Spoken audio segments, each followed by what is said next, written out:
নমস্কার বন্ধুরা, তৃপ্তি রান্নাঘরে আপনাদের সবাইকে স্বাগত।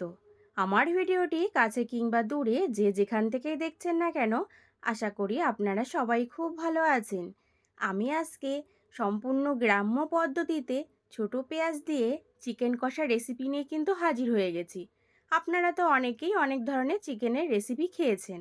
আজকে আমি যেভাবে চিকেন কষার রেসিপিটা তৈরি করব, আপনারা বাড়িতে একবার তৈরি করে খেয়ে দেখুন, আশা করি সবার কিন্তু খুব ভালো লাগবে।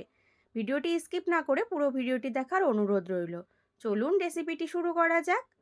আমি এখানে চিকেন নিয়েছি। চিকেনটাকে প্রথমে কিন্তু ভালো করে ধুয়ে পরিষ্কার করে নিয়ে এসেছি। দিয়ে দিলাম পেঁয়াজ কুচি। এখানে কিন্তু পেঁয়াজের পরিমাণটা একটু বেশি পরিমাণে দিতে হবে। আর দিয়ে দেবো এখানে টমেটো কুচি আর রসুনের কোয়াগুলোকে কিন্তু আমি খোসা ছাড়িয়ে নিয়েছি। থেঁতোও করিনি আর পেস্টও করিনি, আপনারা তো দেখেই বুঝতে পারছেন। এবার দিয়ে দেবো আমি লবণটা কিন্তু যে যার স্বাদ অনুযায়ী ব্যবহার করবেন। আর মাংসের পরিমাপটা বুঝেই কিন্তু হলুদের পরিমাণটা ব্যবহার করবেন। পরিমাণ মতন দিয়ে দিলাম হলুদ গুঁড়ো। এবার দিয়ে দেবো ওই চামচেরই 1 চামচ ধনের গুঁড়ো। আর ওই চামচেরই 2 চামচ দেবো আমি এখানে জিরের গুঁড়ো। আর দিয়ে দেব ওই চামচেরই 1 চামচ কাশ্মীরি লঙ্কার গুঁড়ো। এটা সম্পূর্ণ কালারের জন্য আমি ব্যবহার করেছি। আমি এখানে তেজপাতা আর কিছু গরম মশলা নিয়েছি। এবারে এটা এই মাংসর মধ্যে দিয়ে দিলাম। আর যেটা দিতে হবে সেটা হলো অবশ্যই সর্ষের তেল। এই রান্নাটা কিন্তু সর্ষের তেলেই করতে হবে। সব কিছু আমার দেওয়া হয়ে গেল।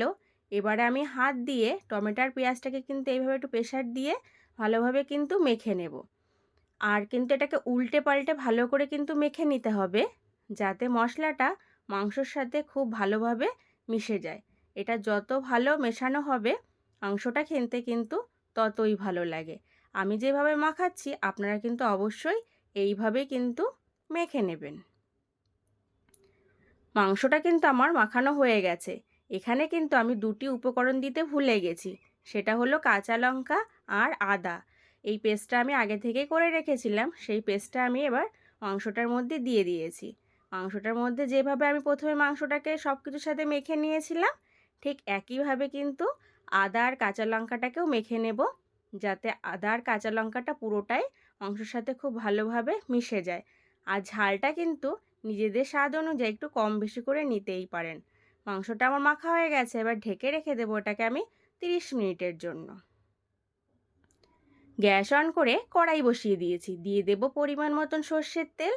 তেলটাকে কিন্তু হাই ফ্লেমে ভালো করে গরম করে নিতে হবে। তেলটা গরম হয়ে গেলে দিয়ে দিলাম আলুগুলোকে বেশ আমি একটু বড় বড় টুকরো করে কেটে নিয়েছি। খোসা ছাড়িয়ে ভালো করে কেটে কিন্তু ধুয়েও নিয়েছি। আলুগুলো আমার দেওয়া হয়ে গেছে। দিয়ে দেব সামান্য পরিমাণে একটু লবণ। আর দিয়ে দেব ছোটো চামচের 1 চামচ, মানে হাফ চামচ হলুদ গুঁড়ো। এবার লবণ আর হলুদটাকে আলুর সাথে একটু ভালো করে মিশিয়ে নেব। মিশিয়ে নিয়ে হাই ফ্লেমে কিন্তু আলুগুলোকে বেশ উল্টে পাল্টে লাল লাল করে একটু ভেজে নেব। আলুগুলো কিন্তু আমার ভাজা হয়ে গেছে।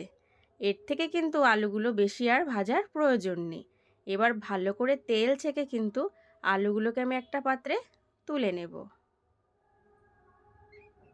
আলুগুলো আমার তোলা হয়ে গেছে। ওই তেলের ভিতরে দিয়ে দেব ম্যারিনেট করা চিকেন। যে চিকেনটাকে আমি 30 মিনিট ম্যারিনেট করে রেখেছিলাম, সেই চিকেনটাই আমি দিয়ে দিলাম। চিকেনটা আমার দেওয়া হয়ে গেছে। এবার হাই ফ্লেমে চিকেনটাকে কিন্তু 5 মিনিট আমি কষিয়ে নেব। অবশ্যই কিন্তু প্রথমে হাই ফ্লেমেই কষাতে হবে। আর এইভাবে উল্টে পাল্টেই কিন্তু কষাতে হবে। না হলে কিন্তু মশলাটা পাত্রের নিচে লেগে যেতে পারে। তখন কিন্তু খেতে চিকেনটা একদমই ভালো লাগে না। আমার চ্যানেলটি যারা এখনও সাবস্ক্রাইব করেননি তাদের কাছে অনুরোধ রইল চ্যানেলটি সাবস্ক্রাইব করার জন্য। ভিডিওটি যদি ভালো লেগে থাকে অবশ্যই একটি লাইক করতে কিন্তু ভুলবেন না। চিকেনটা আমি 5 মিনিট কষিয়ে নিয়েছি। এবার ঢেকে দেব লো ফ্লেমে 10 মিনিটের জন্য। 10 মিনিট হয়ে গেছে। ঢাকনাটা আমি তুলে নিলাম। ঢাকনাটা তুলে নিয়ে সবার প্রথমে একটু ভালো করে একটু মিশিয়ে নেব। আর কিন্তু গ্যাসের ফ্লেমটাকে কিন্তু এবার আমি একটু বাড়িয়ে নিয়েছি। এবারে দিয়ে দেব আলু। যে আলুটা আমি আগে থেকেই ভেজে রেখেছিলাম, সেই আলুগুলো আমি এবার এই চিকেনের ভেতরে কিন্তু দিয়ে দেব। আর যেটা দেব সেটা হচ্ছে ছোট পেঁয়াজ।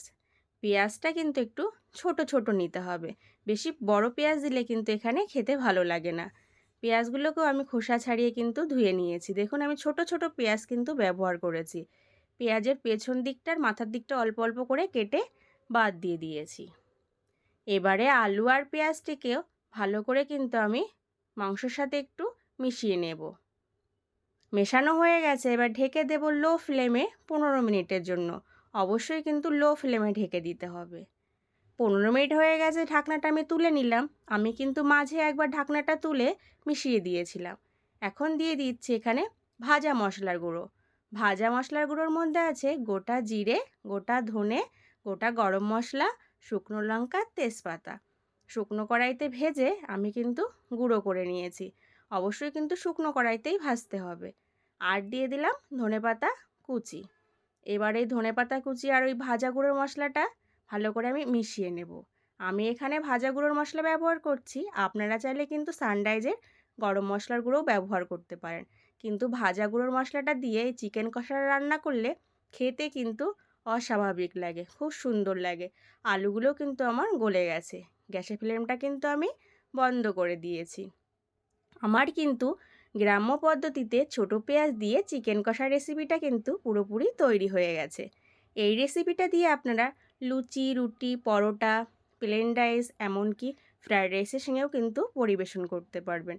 তা আপনারা তো আমার রেসিপিটা অবশ্যই লক্ষ্য করেছেন। আপনারা এইভাবে বাড়িতে একবার তৈরি করে খেয়ে দেখুন আর পরিবেশন করে দেখুন, সবাই কিন্তু খুব খুশি হবে। আজকের রেসিপি এই পর্যন্তই। ধন্যবাদ।